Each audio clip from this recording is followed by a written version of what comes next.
시작해볼까요? 성탄교회 성도님 안녕하십니까? 현대인들에게 암 발병이 많은 이유, 그리고 암을 일으키는 생활 습관과 치유하는 방법에 대해서 설명을 드리겠습니다. 우리가 보통 한국의 사망률을 이렇게 쭉 보면은 암 때문에 죽는 사람들이 아주 많은 것을 볼 수 있는데요. 사실 암은 생활 습관만 바꿔도 해결할 수 있는 병이라고 생각을 합니다. 특별히 암의 원인이 있다는 사실 먼저 제가 말씀을 드리겠는데요. 대부분 암의 원인은 식생활이라고 볼 수 있습니다. 식생활에 문제가 있을 때 암에 걸릴 확률이 훨씬 더 높아지고요. 만약 가족 중 한 사람이 암 환자라면 식사 패턴을 주의할 필요가 있습니다. 유방암 환자의 내력이 있다든지 간암 환자의 내력이 있다든지 아니면 대장암 환자의 내력이 있다고 한다면 가족과 함께 왔던 식사 습관 그 패턴을 반드시 주의할 필요가 있습니다. 자, 그러면 이 식생활이 어떤 문제를 일으킬까요? 혈액에 문제가 생깁니다. 우리가 먹는 음식과 우리의 생활 모든 전반에 걸친 습관은 암 환자가 될 수 있는 경우가 아주 높아집니다. 혈액이 불결해지거나 산성 혈액의 경우에 암이 되는 경우도 아주 많고요. 그리고 또 유전자에 문제가 있을 때 그때도 암이 만들어집니다. 유전자 활동이 저하되거나 유전자의 수치가 꺼지게 되면 인체의 약한 부분에 암이 발생하게 됩니다. 그리고 또 면역에 문제가 생겨도 암이 발생해요. 매일 자라나고 있는 암에 대한 저항력이 적어지게 되면 암세포는 백혈구에 개의치 않고 더 활성화되기 시작합니다. 그래서 우리는 이 암에 걸릴 수 있는 확률을 항상 내가 인식하고 살아야 되는데, 그 말은 뭐냐면 내가 충분히 습관을 고치고 개선하면 암에 걸릴 수 있는 확률을 줄어들게 만들 수 있다라고 말씀을 드릴 수 있습니다. 발암의 요인들을 제가 살펴보니까 아주 많이 있습니다. 그 중에 전자기 노출이 있고요. 전자레인지나 방사선 이런 문제도 결여되어 있습니다. 그리고 살충제나 보통 이제 농사 지을 때 많이 사용하는 제초제, 비료들도 이 암의 요인을 만들어낼 수 있고요. 수질이 좋지 않거나 그 오염된 수질을 가지고 그것을 가지고 목욕을 하거나 마시는 경우도 그렇습니다. 또 우리가 일반 화학성분들 있죠. 그 화학성분들도 이제 암의 요인이 될 수 있고, 그리고 그 다음에 흡연인데요. 흡연은 내가 직접 하지 않아도 간접적으로 영향을 끼치는 경우도 아주 많습니다.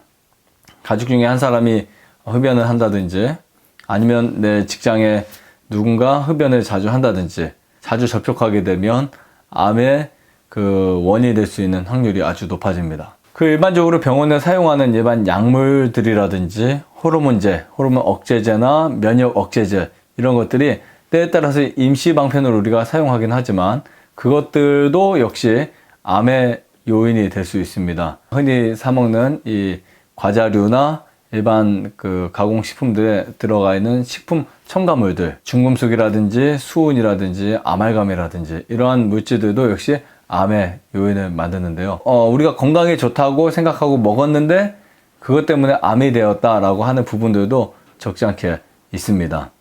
물론 부정적인 생각이나 스트레스나 알코올, 커피 또 이런 것들은 당연히 안 좋다라고 우리가 인식하면서도 하는 거지만 그 건강 보조식품들 있죠. 건강 보조식품들을 남용하게 될 때 녹색 채소지만 질소가 많이 함유된 것을 사용하게 될 때, 그리고 건강에 좋지만 과식하게 될 때, 이럴 때 의외로 암에 걸릴 수 있는 확률도 아주 높아진다는 사실을 꼭 아셔야 되고요. 그리고 발효된 식품들, 된장이라든지 고추장이라든지 이런 부분들도 우리 몸에 문제를 일으킬 수 있습니다.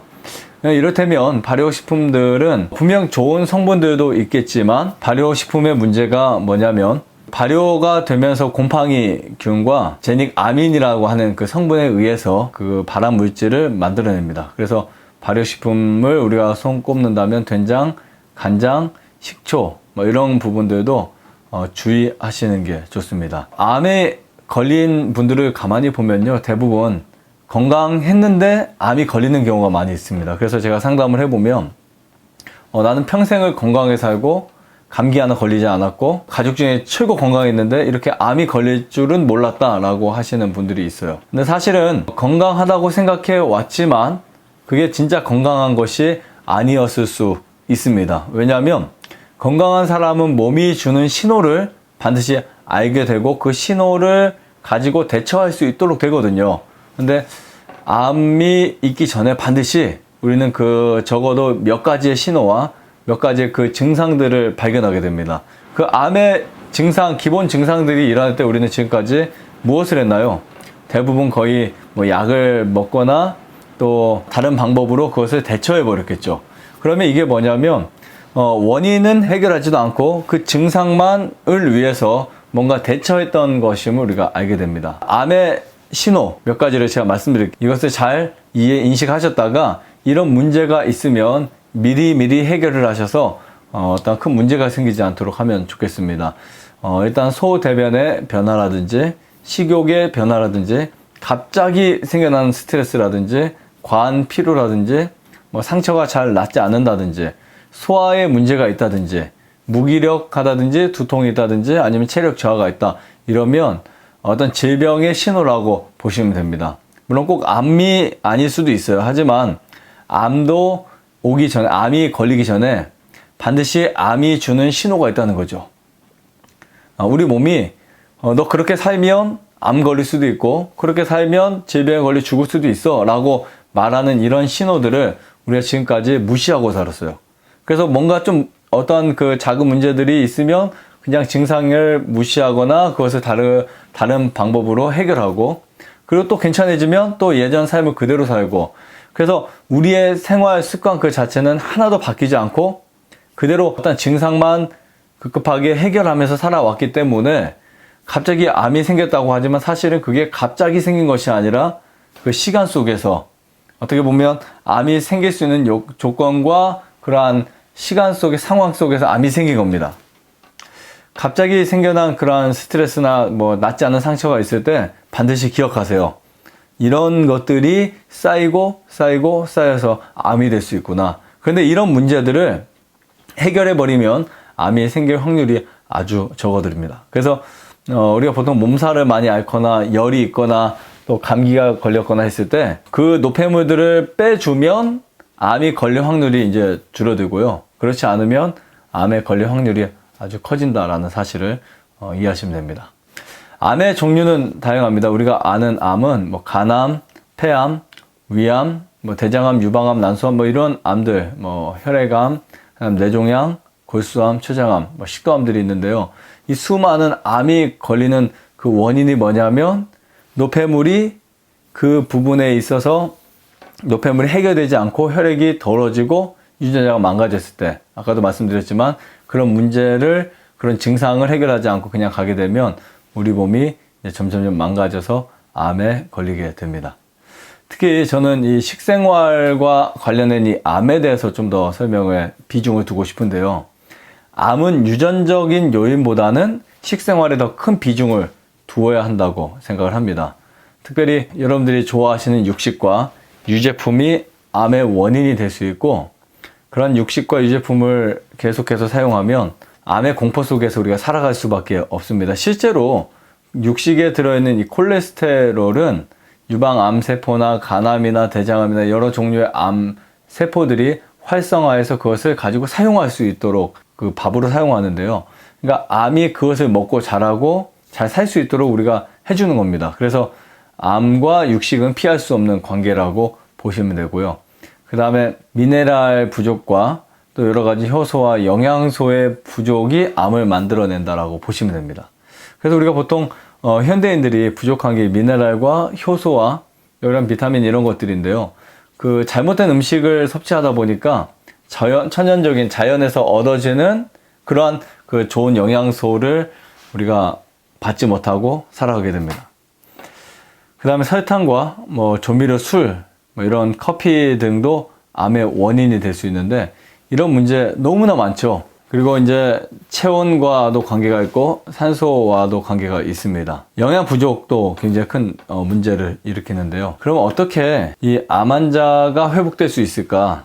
이게 정말 중요한 하나의 핵심 포인트인데요. 회복될 수 있는 방법에 대해서 제가 말씀드리기 이전에 확실하게 여러분들에게 말씀드릴 수 있는 것은 암이라고 하는 이 질병은 확실히 완치될 수 있는 병이다. 치유될 수 있는 병이다. 라고 말씀드리고 싶습니다. 즉, 암은 낫는 병이지 불치의 병이 아니라는 표현을 하고 싶고요. 암을 회복시키기 위해서 첫 번째 우리가 해야 될 것들이 있습니다. 가장 먼저 해야 될 것들은 마음의 변화예요. 그래서 매일 웃어야 하고 감사해야 하고 긍정적인 생각을 품게 되면 어떤 유전자의 큰 변화가 일어나게 됩니다. 그래서 이 유전자의 변화가 일어나게 되면 세포가 다시 정상적으로 회복될 수 있어요. 그래서 그 세포가 회복되는 그러한 방법을 우리가 이해하게 될 때 암이 이렇게 사라지게 되는구나 라는 것을 우리가 이해할 수 있어요. 그리고 암이 자라는 시간이 어떤 경우는 굉장히 짧기도 하지만 어떤 경우는 길기도 합니다. 보통 1cm 암이 자라기 위해서는 일반적으로 10년이 걸린다 그래요. 그런데 스트레스와 또 이 마음의 질병이 겸해서 암이 크게 생길 때는 10cm도 한 달 만에 암이 커지는 경우가 아주 많이 있습니다.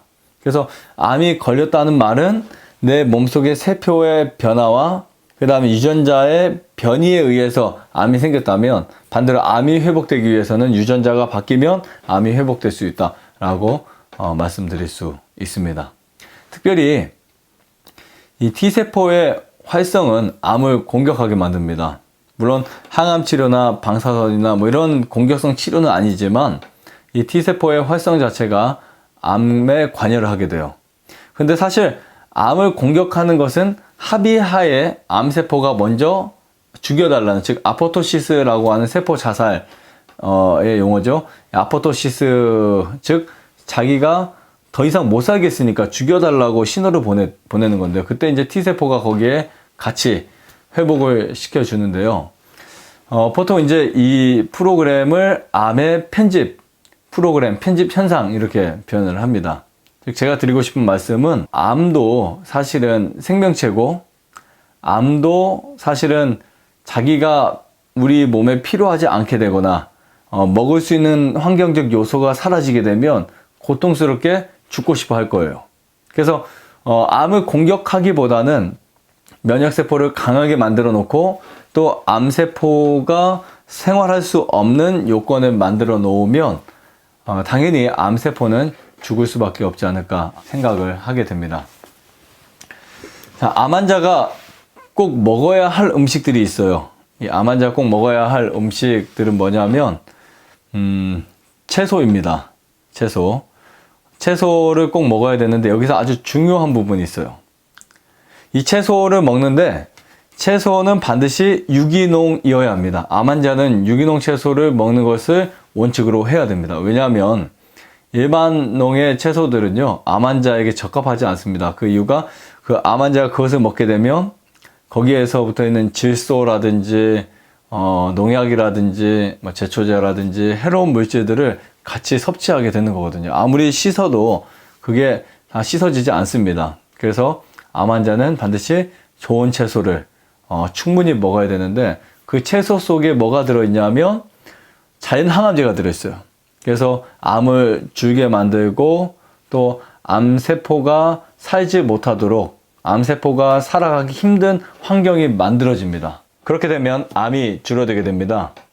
오늘 말씀드린 내용은 여러분들이 암이 생기거나 또 암을 치유하거나 하는 모든 문제가 여러분들의 선택에 달려있고 여러분들의 식습관에 달려있다는 것을 말씀드릴 수 있는데요.